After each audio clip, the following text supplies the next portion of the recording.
serie sobre la carta de Pablo a los Romanos.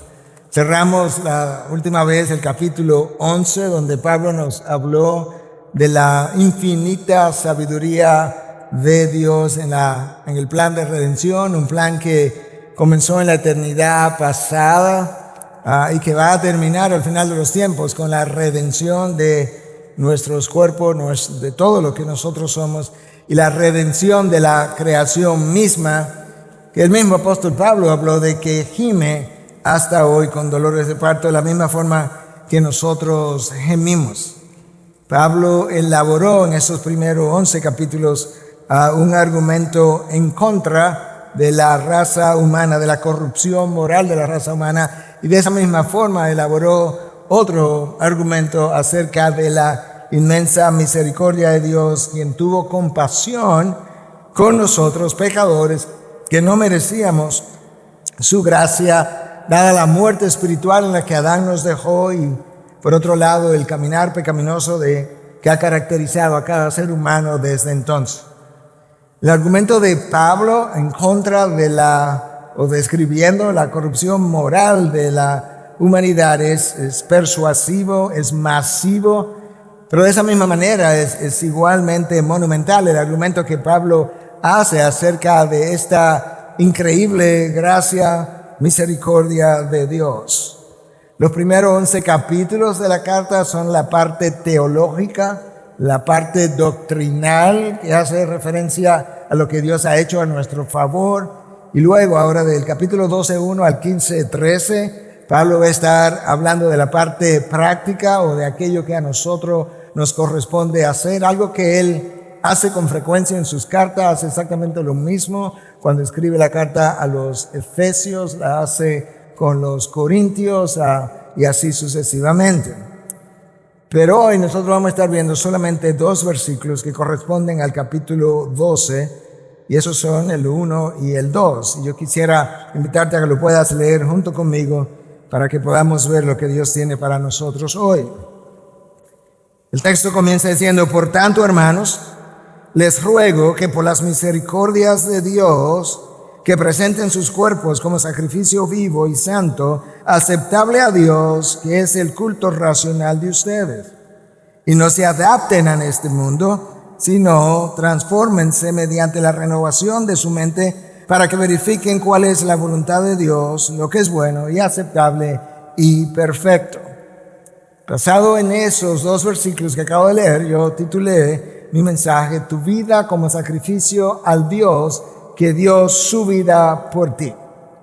Tu vida como un sacrificio, una ofrenda que tú presentas a Dios, al Dios que primero dio su vida por ti. Ahí hay 2 grandes ideas. La primera es la necesidad que tenemos de presentar nuestro cuerpo físico de una manera que Dios pueda considerarlo aceptable, y en ese sentido yo tengo que verme como un real sacerdocio, como lo menciona Pedro en su primera carta en 2:9, cuando nos dice que nosotros somos sacerdocio real. Como sacerdotes tenemos un sacrificio que ofrecer. Los sacerdotes del Antiguo Testamento tenían sacrificios que ofrecer. Cristo, como sacerdote en la cruz, tenía un sacrificio que ofrecer, y la cruz fue como el altar, y Cristo fue la ofrenda, y Él como sacerdote se ofreció a sí mismo.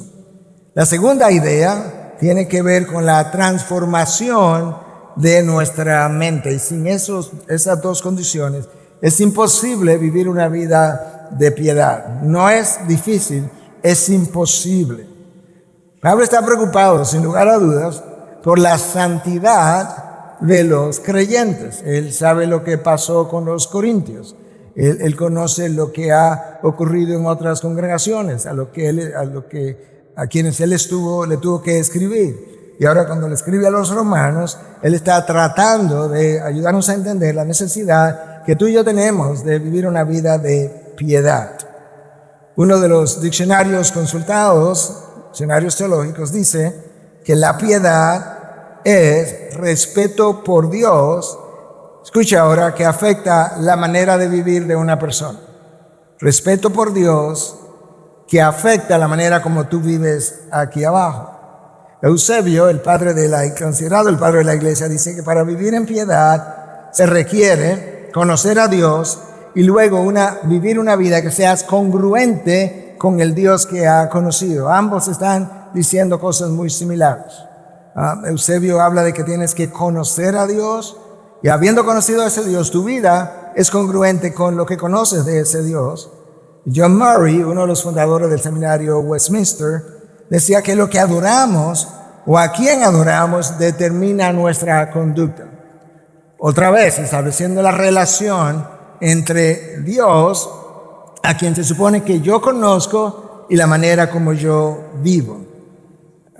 Puesto en otras palabras, la dignidad del Dios, el aprecio, lo que he podido conocer, cuánto yo valoro la dignidad del Dios que yo digo adorar, debe reflejarse en mi vida diaria. Y esa vida que nosotros llevamos a cabo refleja o cuánto conozco o desconozco a Dios, o refleja cuán poco valoro o aprecio, atesoro la dignidad de ese Dios. De manera que yo necesito llenar mi mente de Dios para que mi vida pueda reflejar a ese Dios. Y el apóstol Pablo, ayudándonos a entender mejor cómo eso luce en la vida diaria, comienza a conectar lo que él ha dicho con lo que va a decir. Y él inicia el versículo 1 con un por tanto. Y de nuevo les recuerdo que los por tanto, no importa si es en la Biblia o en nuestras conversaciones, reflejan como una conclusión al final de algo que has dicho. Pero en este caso, la inmensa mayoría de los académicos está de acuerdo que el por tanto de 12:1 de Romanos no hace alusión simplemente al contenido inmediato y anterior, sino a los 11 capítulos anteriores, donde Pablo ha puesto en despliegue la inmensidad del amor de Dios, lo inmerecida de la gracia que tú y yo hemos recibido, la abundancia de la benevolencia de Dios, la inexplicable paciencia y tolerancia de ese Dios para con aquellos que anteriormente no eran sus hijos y que ahora, siendo sus hijos, todavía no han o no están viviendo una vida de devoción digna de quien Él es. Entonces, en Romanos 12:1, Pablo hace la conexión con esas verdades acerca del carácter de Dios desplegadas en los capítulos 1 al 11. Pero él resume todos esos atributos de Dios de los cuales yo acabo de hablar en una sola palabra: misericordia, y la pone en plural. Por las misericordias de Dios. En otras palabras, dado el amor, la gracia, la paciencia, la tolerancia, la benevolencia, la bondad que Dios ha tenido con nosotros, dado todo eso, y dado a nosotros, personas corrompidas en nuestra naturaleza y torcidas en nuestro andar, Pablo entonces procede y dice: les ruego. La Biblia textual dice: les exhorto. Y la Biblia textual lo pone de esa manera porque Pablo no simplemente está diciendo: bueno, yo les ruego que traten. No, es una exhortación, es prácticamente un mandato lo que Pablo está tratando de establecer aquí. Les ruego, les imploro, les pido encarecidamente por las misericordias de Dios, que Pablo, que presenten vuestros cuerpos como santo, como sacrificio vivo, santo y aceptable, que es el culto racional de ustedes. En otras palabras, lo que vamos a ofrecer a Dios debe ser o debe estar a la misma altura de lo que Cristo ofreció primero.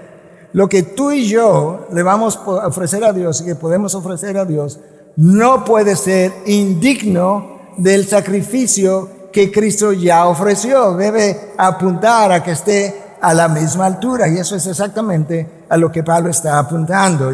Y él comienza ayudándonos a entender la necesidad que tenemos de consagrar nuestros cuerpos físicos. Nosotros como que no pensamos mucho en eso. La necesidad que tú y yo tenemos de, después de haber sido regenerado, entendiendo que la carne continúa con sus deseos pecaminosos, con sus demandas, con sus debilidades, Pablo entiende entonces que yo necesito consagrar ese cuerpo al Dios que te dio la vida. Pablo conoce la fuerza de succión de los deseos de la carne. Pablo conoce que nosotros usamos los miembros de nuestros cuerpos en un tiempo de una forma deshonrosa para Dios, y él está tratando de ayudarnos a entender ahora que sabiendo eso, tú y yo necesitamos prepararnos para no volver a ofrecer los mismos miembros de nuestros cuerpos de forma deshonrosa a Dios. Y de ahí que él habla de ofrecer un sacrificio vivo, santo y aceptable a Dios. En este texto, Pablo no da detalles de cómo es que yo debo presentar los miembros de mi cuerpo a Dios, pero lo hizo ya. En Romanos 6, de los versículos 12 al 14, yo te lo voy a leer, de la Nueva Traducción Viviente, porque para que lo puedas ver de una manera más clara. Escucha, no permitan que el pecado controle la manera en que viven. No caigan ante los deseos pecaminosos, pero esos deseos pecaminosos están en los miembros de tu cuerpo. No dejen que ninguna parte de su cuerpo se convierta en un instrumento del mal para servir al pecado. En cambio, entréguense completamente a Dios, porque antes estaban muertos, pero ahora tienen una vida nueva. Por eso es un sacrificio vivo. Así que usen todo su cuerpo como un instrumento para hacer lo que es correcto para la gloria de Dios. En mi cuerpo, yo debo usar mi cuerpo, los miembros de mi cuerpo para la gloria de Dios. El pecado ya no es más su amo. El pecado fue tu amo. El pecado todavía permanece con nosotros, pero el pecado no se supone que reina en la vida de un creyente. Cuando yo peco, no es porque no pude hacer algo en contra de mi pecado, no, porque ya no me domina, sino que yo me he rendido ante el impulso pecaminoso. Y esto es lo que Pablo está diciendo. El pecado ya no es más su amo, porque ustedes ya no viven bajo las exigencias de la ley. En cambio, viven en la libertad de la gracia de Dios. Libertad de la gracia de Dios. No libertad para pecar, sino libertad empoderado por la gracia. Tienes ahora la libertad para no pecar, porque ya el pecado no es tu amo. Y Pablo insiste en la necesidad de dedicar a Dios la parte física de nuestra constitución humana si queremos vivir una vida de piedad. Pablo entiende que la carne no puede ser regenerada o santificada. Lo único que la carne puede ser es crucificada, como leemos en Gálatas 5:24. La carne no puede nacer de nuevo, es el espíritu.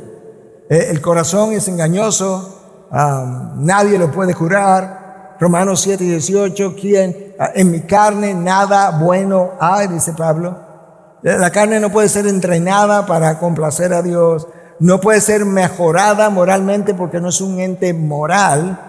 Entonces, ¿qué hago con la carne? Bueno, Pablo nos dice, le escribió a los Corintios, y él dice en 9:27 de su primera carta a los Corintios, sino que golpeo mi cuerpo y lo hago mi esclavo. Eso es lo único que puedo hacer. Cuando el deseo aflora, yo lo niego, le niego la oportunidad al deseo, lo golpeo, lo que implica es lo disciplino, le digo que no, porque Pablo no sea que habiendo predicado a otros, yo mismo sea descalificado. Pablo está consciente de que es posible ser el gran apóstol Pablo antes de llegar al final, y por no disciplinar su cuerpo, sus deseos, placeres, por no disciplinar lo que él mismo sea descalificado, como en un momento dado le pasó a Moisés, que no perdió su salvación, pero fue descalificado para continuar hacia adelante, y ya Josué tuvo que venir a entrar al pueblo a la tierra prometida. Satanás sabe eso. Satanás sabe exactamente y mejor que lo que yo acabo de explicar, ¿no? Y lo que él quiere es capturar tu atención. Capturar la atención de tu mente. Y frecuentemente lo logra, pero cuando lo logra, frecuentemente lo hace a través de los miembros de nuestros cuerpos. Los miembros de nuestros cuerpos son los intermediarios de nuestras pasiones. ¿Cómo fue, pastor? Eva vio con sus ojos y vio que la fruta era buena. Satanás logró distraer a Eva mientras ella veía la fruta y él conversaba con ella. Deja ese pensamiento ahí por un momento. Acán vio con sus ojos, el lingote de oro le atrajo, el manto babilónico le atrajo, y ya Satanás tenía su atención capturada. Deja eso ahí un momento. David sale a un balcón en medio de la noche y de repente se encuentra con Betsabé, que se está bañando sin ropa, y capturó su atención. Ahora él está distraído. Amnón vio a su media hermana y la violó. Los ojos de cada uno de ellos sirvieron de ventana para capturar la atención. Entonces, ¿cuál es la importancia de eso? Es que Satanás conoce. Una vez él captura tu atención, tu mente y la mía abren posibilidades imaginarias de lo que pudiera ser, lo que sea que pudiera estar detrás de la tentación. Nuestra imaginación eleva los niveles de las hormonas de placer en el cerebro, dopamina y serotonina, oxitocina y demás, los neurotransmisores, y de repente esa elevación que parece simplemente orgánica nos lleva a olvidar que aunque nadie nos está viendo, Dios me está viendo, pero también me lleva a olvidar, entretenido, ¿verdad? La tentación abre un mundo de posibilidades. Entretenido por eso, nos hace olvidar lo dolorosas y largas, prolongadas que pueden ser las consecuencias del pecado.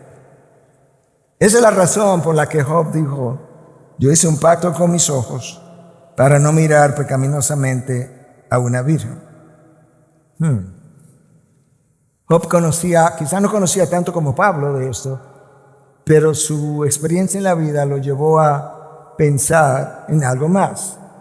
Crisóstomo, uno de los patriarcas de la Iglesia Oriental, se separa de la Iglesia Católica a un momento dado, hace más de 1500 años atrás, la Iglesia Oriental, ¿verdad?, tuvo patriarcas. Él fue uno de esos patriarcas.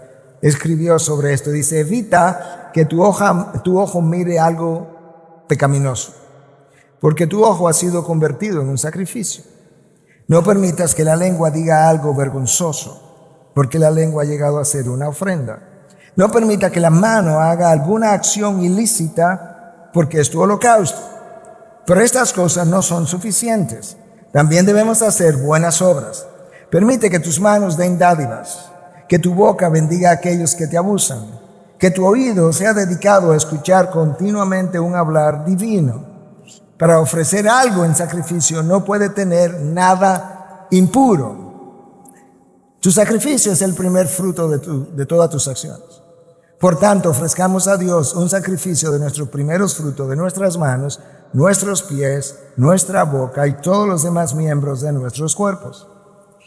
Con los ojos nosotros podemos ver lo que no debiéramos ver. Con los oídos podemos prestar atención a conversaciones que nos dañan y luego al yo repetirla dañamos a otros. Con la lengua nosotros pecamos al chismear, al difamar, al hablar de cosas que Pablo diría que jamás se nombre entre ustedes. O podemos aumentar o exagerar la verdad, o podemos disminuir la verdad, o podemos exagerar lo que oímos con nuestras emociones y sentimientos. Y todo eso, Pablo dice, no, es que los ojos, el oído, la lengua, las manos, que pueden tocar cosas lícitas de maneras ilícitas, como son las teclas de una computadora, o con los pies podemos ir a lugares donde no debiéramos ir. Todo eso, Pablo dice, tú tienes que disciplinar todo eso, porque a Dios no le es indiferente cómo usamos nuestros cuerpos. Recuerda que en el Antiguo Testamento el sacerdote ofrecía un sacrificio. El sacrificio era un acto espiritual, pero lo que servía de ofrenda era un animal. Y Dios prohibió que le ofrendaran un animal cojo, tuerto, ciego o de alguna manera defectuoso, como una forma de decirnos posteriormente en el Nuevo Testamento, Tú eres esa ofrenda, pero ya tú no eres ese animal muerto, sino que tu sacrificio es vivo, y ese sacrificio vivo yo no lo quiero manchado de pecado, como tampoco quería la ofrenda del Antiguo Testamento, impura, defectuosa, porque no sería santa, no sería aceptable para mí. John MacArthur, pensando acerca de esto, lo dice: nuestros cuerpos son más que caparazones físicos. Nuestro cuerpo no solamente abarca nuestro ser físico, sino también los anhelos perversos de nuestra mente, emociones y voluntad. Y Pablo, pensando en eso, con toda probabilidad, cuando él habla de ofrecer vuestros cuerpos como sacrificio vivo, él está pensando en el sacrificio del Antiguo Testamento. Y luego nos dice que sea santo y que sea aceptable. En otras palabras, la manera como yo vivo, la manera como uso mi cuerpo, es algo que Dios pudiera ver y decir: ok, esto es una ofrenda aceptable para mí. Tiene la santidad, tiene la dedicación, tiene la condición digna del sacrificio que mi hijo ofreció. Y Pablo está ayudándonos, nos está instruyendo, pero al mismo tiempo nos está ayudando a meditar las implicaciones, la amplitud que tiene nuestra salvación. Porque nuestra salvación no es un seguro de vida para evitar el infierno, que es como frecuentemente muchos la han abrazado. No, la salvación obviamente nos va a evitar el infierno, pero entre esta vida y la que viene hay una responsabilidad que tú y yo tenemos, que la tuvo el mismo Hijo de Dios, y es ser testigos del Dios que está en medio de un proceso y plan de redención. Y Pablo nos recuerda en 2 Corintios 6:16, y dice que nosotros somos el templo de Dios, del Dios vivo. ¿Tú recuerdas el tabernáculo del Antiguo Testamento? Ya no está. ¿Tú recuerdas el templo del Antiguo Testamento? Ya no está. ¿Tú recuerdas que Dios habitaba en el tabernáculo y en el templo? Sí. Bueno, tú eres el templo y ya Dios habita en ti y no en esos lugares muertos. ¡Wow! Déjame leerte la carta o el texto más amplio de 2 Corintios 6, 14 al 17. No estén unidos en yugo desigual con los incrédulos. Ahí es donde Pablo comienza. El contexto es gente creyente que quería unirse con incrédulos, ya sea en noviazgo o ya sea en matrimonio. Pues, escucha, ¿qué asociación tiene la justicia y la iniquidad? ¿O qué comunión la luz con las tinieblas? ¿O qué armonía tiene Cristo con Belial? En otras palabras, ¿qué armonía tiene Cristo con Satanás? Belial es otro nombre para Satanás. Escucha ahora, ¿o qué tienen en común un creyente con un incrédulo? Explícame. ¿O qué acuerdo tiene el templo de Dios con los ídolos? El templo de Dios soy yo. Porque nosotros, ahí viene, somos el templo del Dios vivo. Escucha qué más. Como Dios dijo, habitaré en ellos y andaré entre ellos y seré su Dios y ellos serán mi pueblo. Es como un integral. Yo soy tu Dios, pero recuérdate que tú eres mi pueblo. Por tanto, oye otro por tanto aquí, salgan de en medio de ellos y apártense, dice el Señor, y no toquen lo inmundo y yo los recibiré. No toquen lo inmundo y luego hablamos de recibirte. Wow. Ahora, como yo decía en el servicio más temprano, ¿cuál parte del no unirte en yugo desigual no entiendes? ¿Cuál parte del no entiendes? ¿Cuál parte de salgan de en medio de ellos es que no está clara?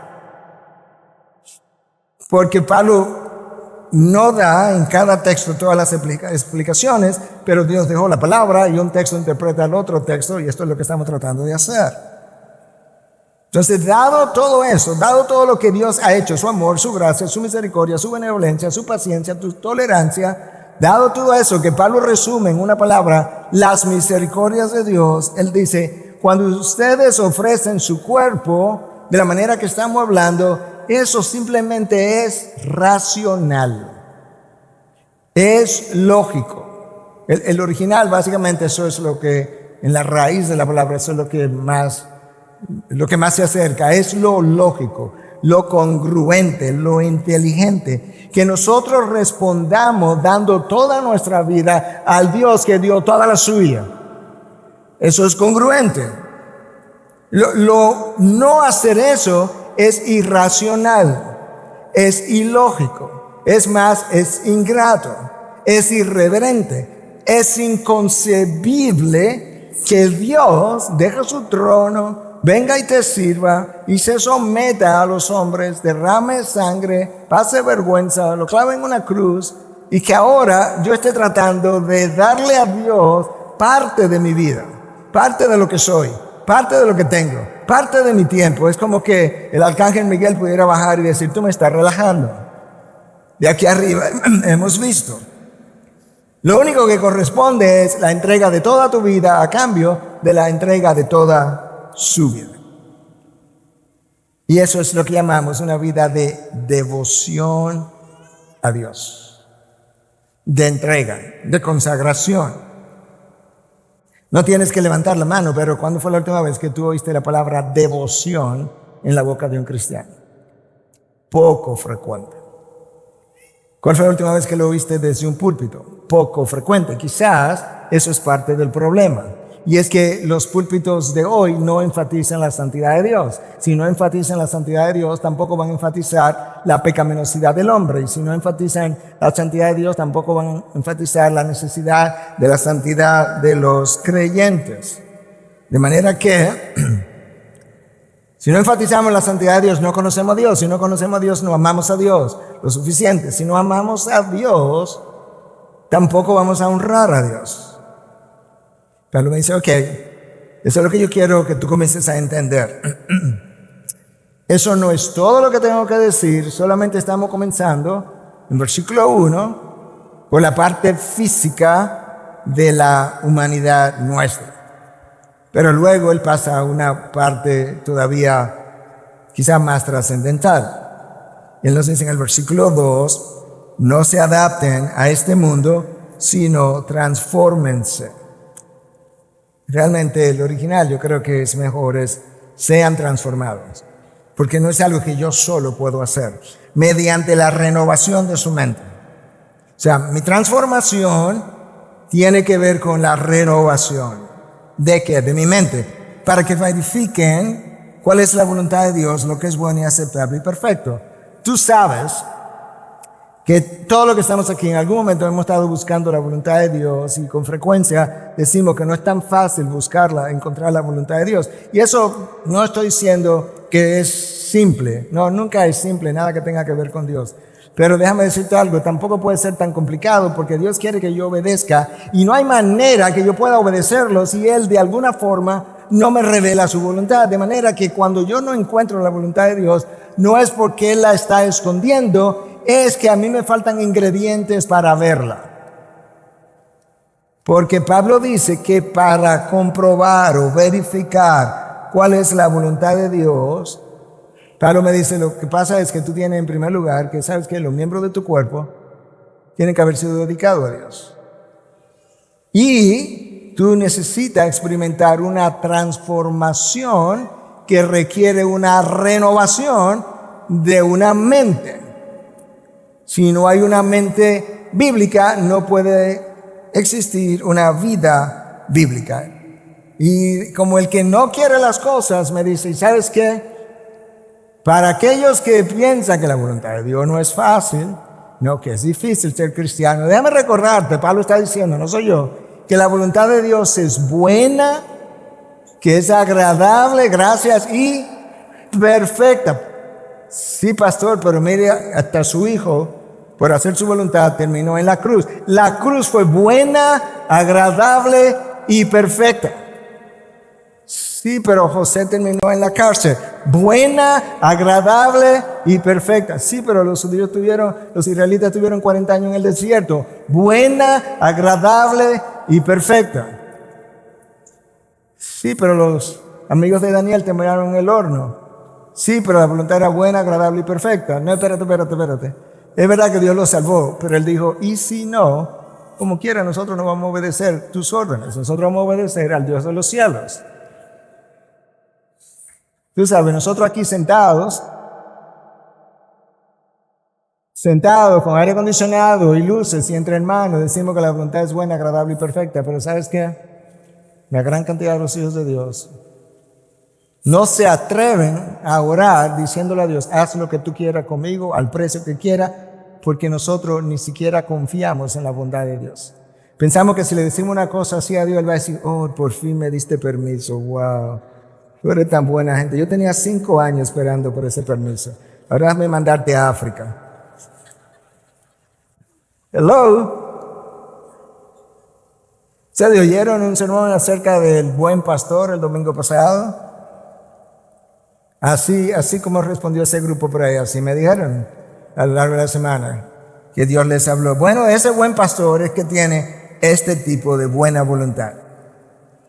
La vida es, o la mente es crucial para la vida de piedad. La mente es para tu vida lo que la torre de control es para los aviones de un aeropuerto. Ella dirige tu vida, literalmente hablando.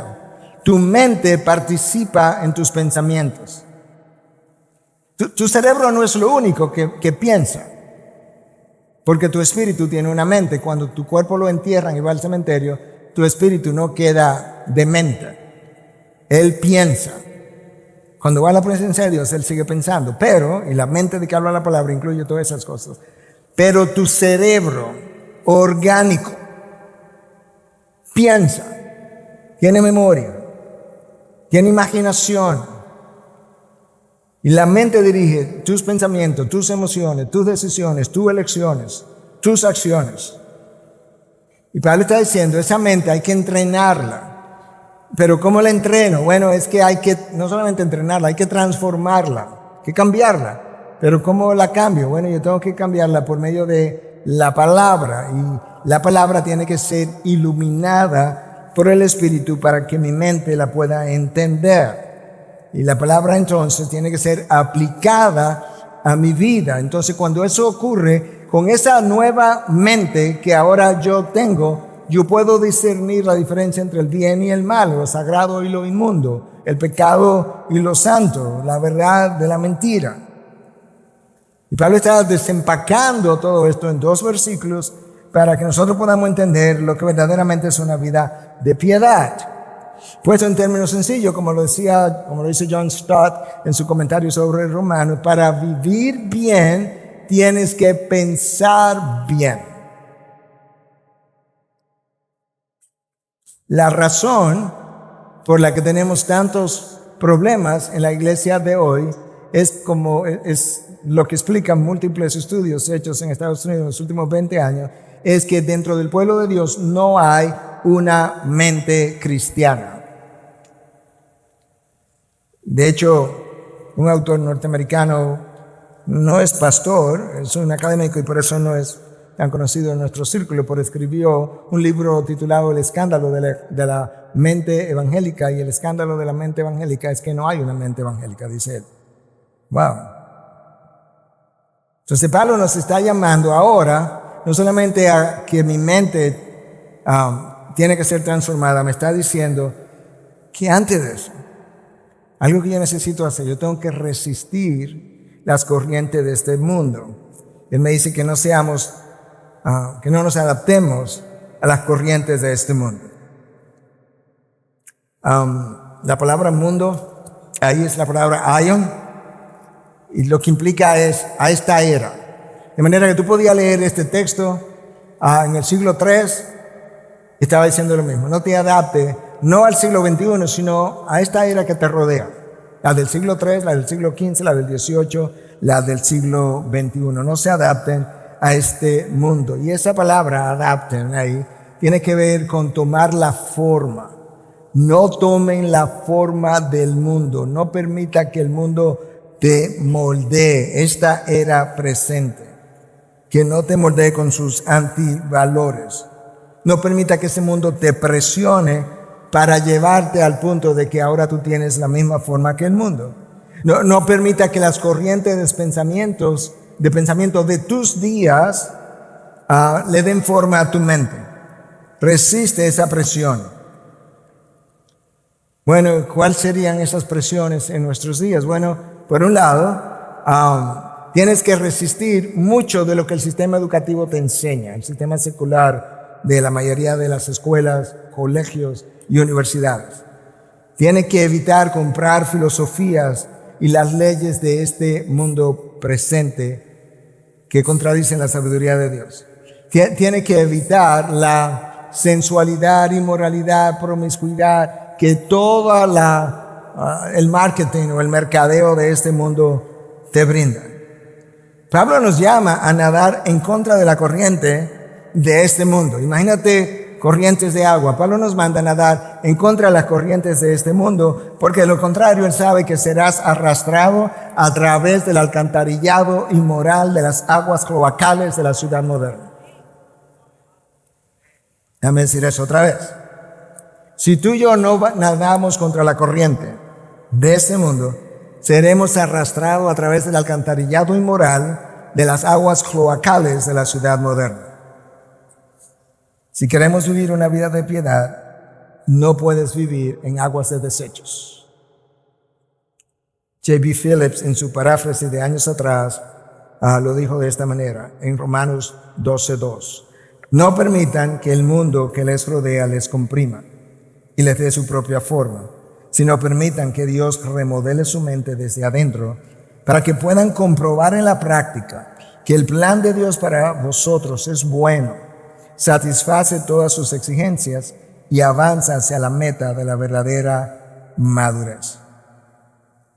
Crisóstomo, de nuevo, que ya cité, decía: no te amoldes al estilo de vida presente, el cual nada tiene de permanente ni seguro.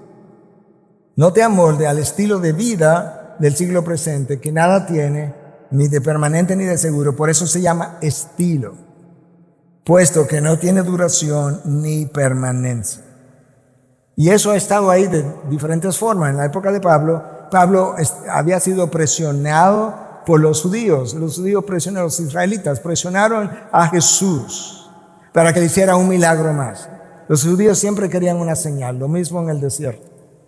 Pablo fue a Atenas y le presionaron para que hablara en sus términos de sabiduría humana. Y Pablo dice: no, yo llegué a Corinto y me propuse no hablar ni de sabiduría humana, ni le iba a hablar de señales. Yo decidí predicar a Cristo y este crucificado. Nada más, nada menos. Resistí su presión.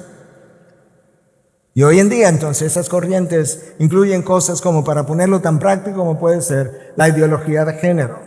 La ideología que salió apenas hace unos años atrás, de que ahora nosotros tenemos 3, 4, 5, 6, 8, 10 y más sexos diferentes. No, tenemos 2 sexos por el Creador, hombre o mujer, varón y hembra los creó.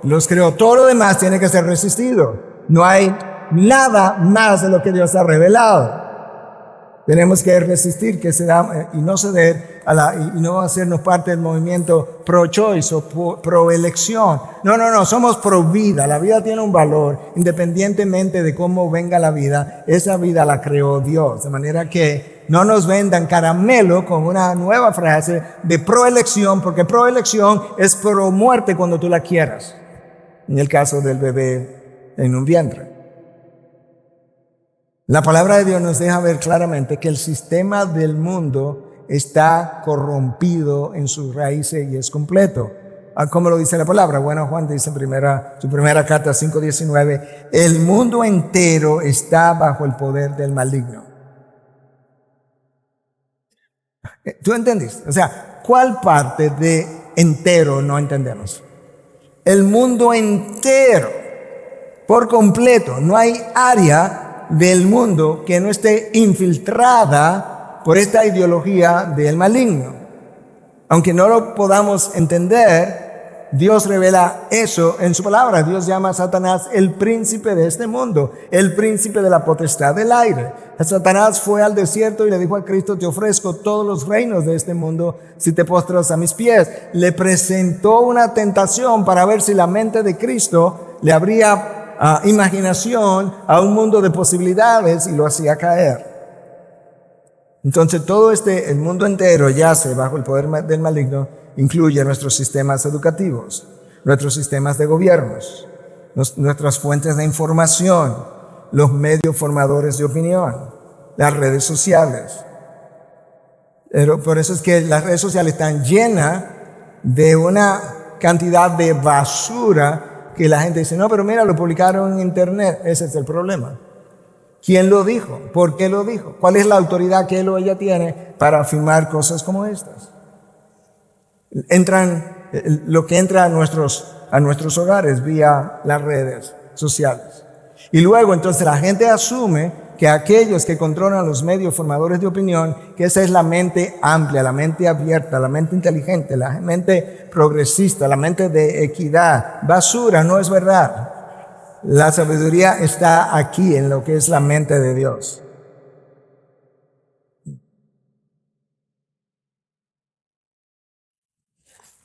Cuando el cristianismo impactó la sociedad en la época de Lutero, yo te he hablado de esto en otras ocasiones, se habló de que se usó una frase por post tenebrax luz, o después de las tinieblas oscuridad. Claro, había mucha oscuridad, la palabra de Dios salió a la luz y de repente había luz. Pero ahora es post luz tenebras, después de la luz, oscuridad. Ahí estamos otra vez.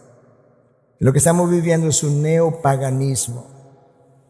Es paganismo porque es lo mismo que ya fue, pero es nuevo. Es nuevo porque nos está tocando verlo ahora, pero es la misma cosa. Tú y yo, hermanos, tú y yo necesitamos resistir hasta el final, resistir hasta dar tu vida. No tomes la forma del mundo, no te dejes arrastrar por sus corrientes. Escucha lo que dice el texto de Apocalipsis 12:11, hablando de personas en un futuro que resistirán este sistema anticristo. Ellos lo vencieron por medio de la sangre del Cordero y por la palabra del testimonio de ellos, y no amaron sus vidas, llegando hasta sufrir la muerte. ¿Tú entendiste? O sea, llegan momentos, y han habido momentos, y hay lugares en este tiempo actual donde la gente, para resistir que el mundo le dé su forma, el mundo alrededor, han tenido que dar sus vidas. Hoy, anoche, el último mes, el último año.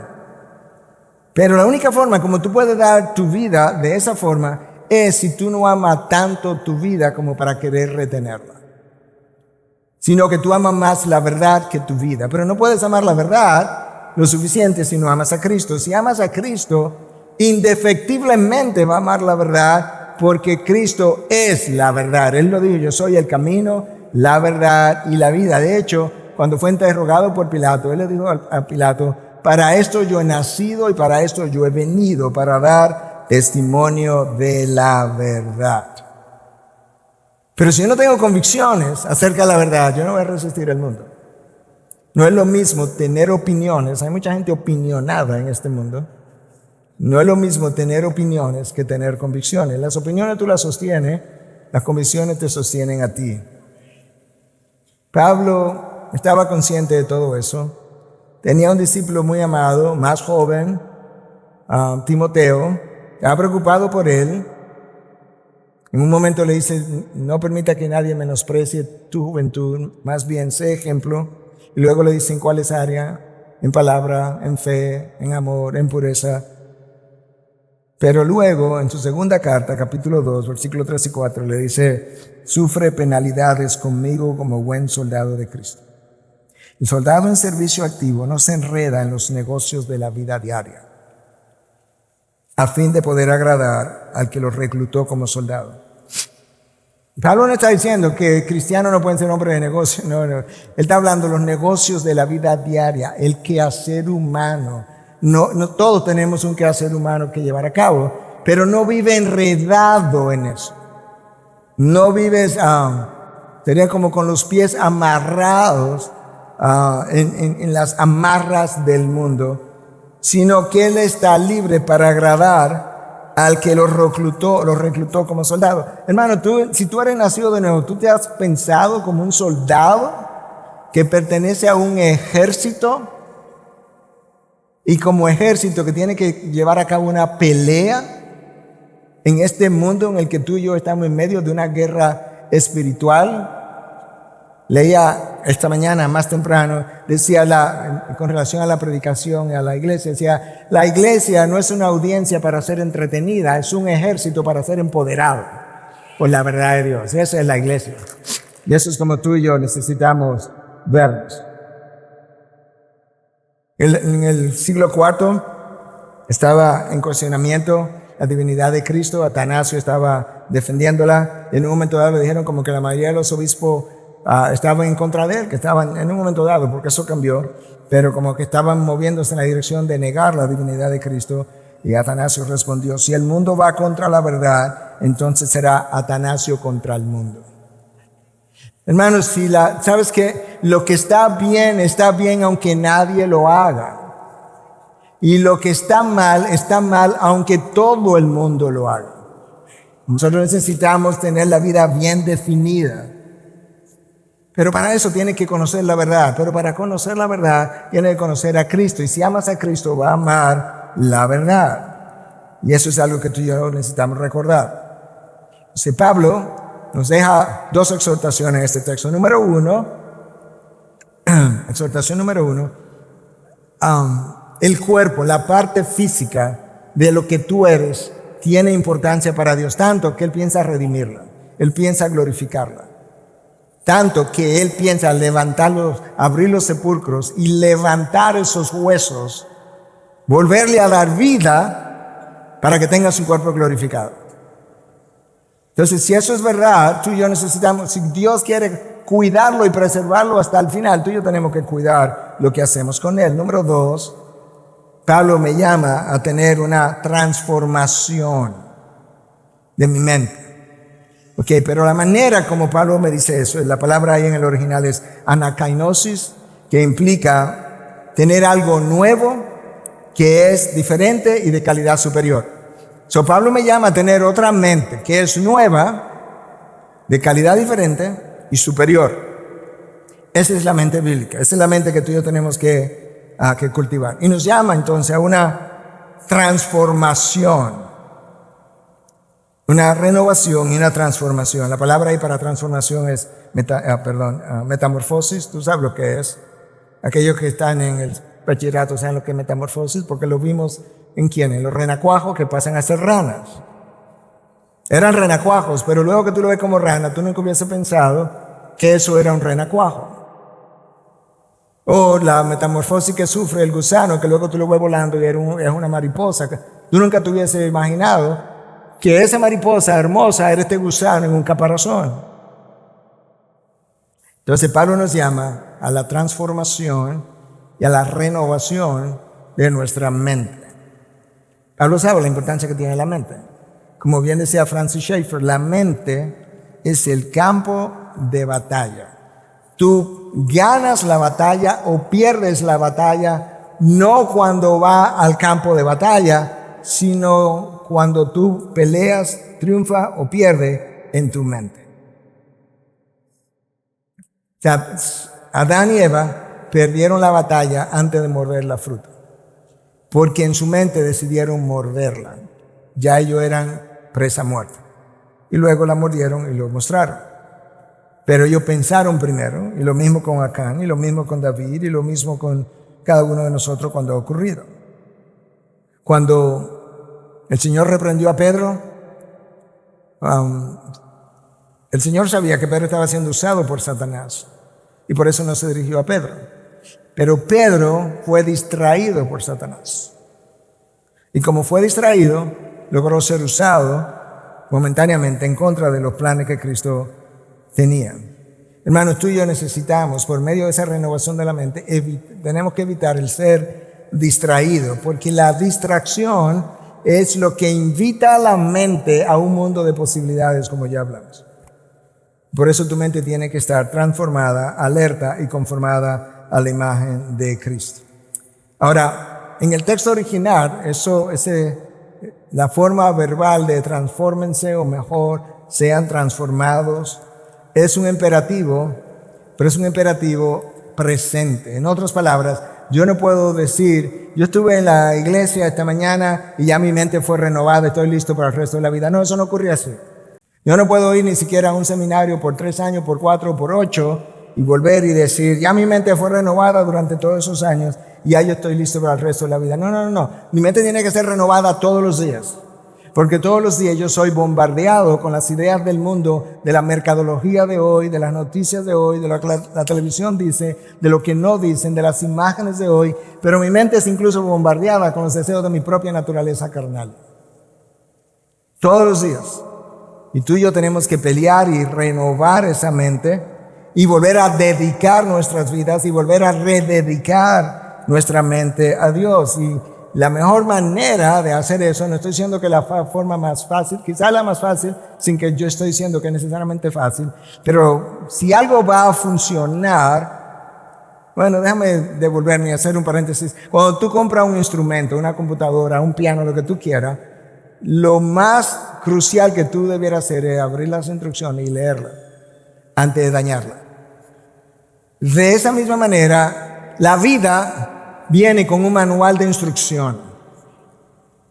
Y antes de usar tu vida, lee las instrucciones, porque si no la va a dañar.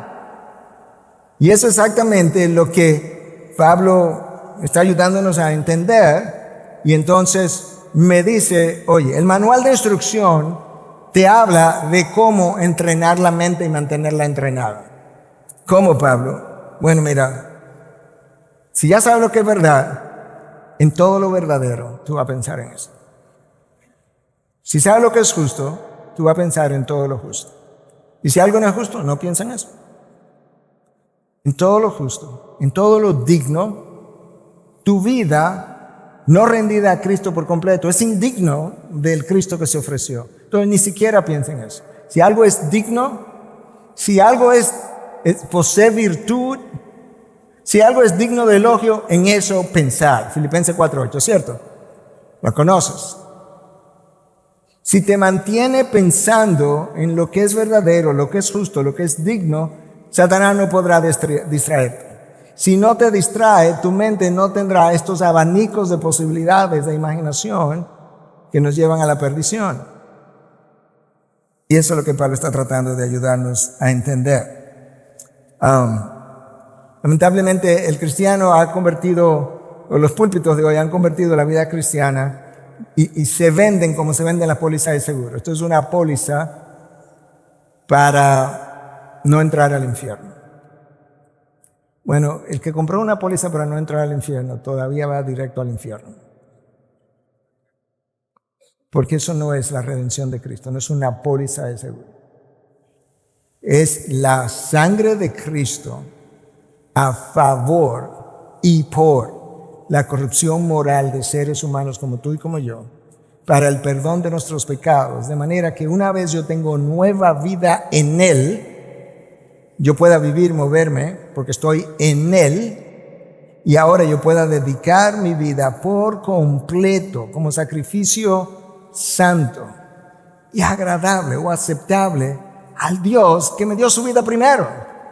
Es como que Dios me dijo, oye, lo que te voy a pedir yo te lo voy a ejemplificar para que luego no me digas que yo no sabía cómo es que la vida se entrega por completo. Yo fui a la cruz, yo morí por ti. Bueno, si eso es lo que te toca, tú vives muriendo a ti mismo todos los días. Y si te toca morir al final, en el medio de tus días, por mí, tú lo haces. Porque ya yo lo hice. Y me fui adelante y te tengo un lugar preparado. Y nos encontraremos en el cielo. Y luego me verás como yo soy. Y yo te veré como tú eres. Y serás como yo. Hermano, voy a citar algunas cosas de una cita de John Piper que yo usé aquí en algún momento, pero tú y yo somos exiliados en este mundo. Somos peregrinos, extranjeros. Y la única forma de sobrevivir en este mundo es cultivando esa mentalidad. Y nosotros necesitamos cultivar y consultar la sabiduría de nuestra nación, dice Piper. Nosotros orientamos nuestro rumbo por la palabra de Dios. Cuando uno se visualiza como un extranjero y exiliado con su ciudadanía en los cielos, y cuando uno ve a Dios como su único soberano, uno no se va a la deriva junto con las corrientes de nuestros días. Escuche, usted medita sobre lo que es bueno para el alma, no para la carne, y lo que honra a Dios en todo. ya sea lo que honra a Dios en todo. Pastor, ¿pero qué significa en todo? En todo. No, pero no entendí bien. Ok, te lo voy a leer de acuerdo a Piper, ¿eh? En todo, 2 puntos. Ya sea comida. Que a Pablo dijo, ya sea que beba o coma, ¿te acuerdas? Hacerlo todo para la gloria de Dios. Ahí está. Comida, carros, videos, trajes de baño. Sin palabras. Control de natalidad. Límite de velocidad. Hora de acostarse.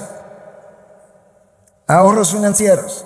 La educación de los hijos. Las personas que aún no han sido tocadas por el evangelio. Las hambrunas. Los campamentos de refugiados. Los deportes y todos los demás. ¿Escucharon los deportes también? Y todo lo demás. ¿Qué es todo? Todo lo demás. Los extranjeros, tú y yo, toman su dirección de Dios y no del mundo. El mundo no tiene nada que decirnos acerca de cómo vivir. Digo, tiene mucho que decirnos, pero no para honrar a Dios, sino para honrar al anticristo. No al personaje anticristo futuro, no, a todo lo que es contra Cristo, le estamos llamando anticristo. Entonces el mundo no tiene nada que decirte, hermano, ni nada que ofrecerte para vivir la vida que Dios compró para ti. Solo Dios. Déjame orar. Padre, gracias. Señor, algunos de esta iglesia incluso estuvieron orando anoche para que tú produjeras un mover extraordinario del Espíritu de Dios hoy. Y cuando pensé en eso, no necesariamente estaba pensando en milagros y demás, pero sí una acción sobrenatural de parte tuya en cada una de las vidas que estuviesen aquí o aún por internet escuchando el mensaje. Que ese sea un momento de definición en la vida de cada uno de nosotros. Señor, en la vida cristiana hay momentos de volver a dedicar la vida a Cristo. De hecho, debiéramos dedicar nuestras vidas todos los días al Señor. Por algo tú dijiste, toma tu cruz cada día. Vuelve y dedícate a mí cada día y luego sígueme. De esta forma yo te pido, Señor, que tú obres poderosamente en la mente, en el corazón de cada uno de nosotros y comienza conmigo, de manera que este sea un punto de inflexión en la vida de muchos, que podamos dejar cosas atrás, a un lado, que la enterremos, que podamos decir, y pensar que yo antes pensé que eso tenía valor, eso es basura, al igual como Pablo lo dijo. Y que ahora nos esforcemos mirando hacia adelante, esforzándonos hacia lo que está delante, olvidando lo que quedó atrás, hasta que lleguemos a la meta. Y que mientras corramos podamos honrarte y glorificarte a ti. Y que al final podamos decir, al igual que el apóstol Pablo, he corrido la carrera, he terminado la carrera, he peleado la buena batalla.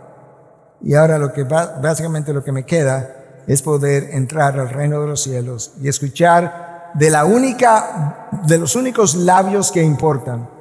Bien hecho, siervo fiel y bueno, entra al reposo de tu Señor. Oh Dios, danos esa pasión, danos un espíritu de arrepentimiento hoy. Abre los ojos, los míos, los de mis hermanos, a áreas que conocemos, a otras que ni siquiera conocemos, que necesitan iluminación de tu espíritu. Convéncenos de pecado, tráenos a nuestras rodillas, danos dolor por nuestro pecado, ayúdanos a devolvernos en nu. Cambia mi mente, oh Dios, con mi arrepentimiento y permite entonces que tu espíritu nos dirija a lo largo de todo el camino. Señor, usa esta canción ahora nueva para nosotros, para hablarnos otra vez. Y que nosotros durante la canción, mientras la oímos, mientras la cantamos, podamos volver a dedicar la vida a ti. Y que entonces, posteriormente, podamos cantar también, que el Espíritu de Dios nos pueda guiar. Te lo pedimos en Cristo Jesús. Amén.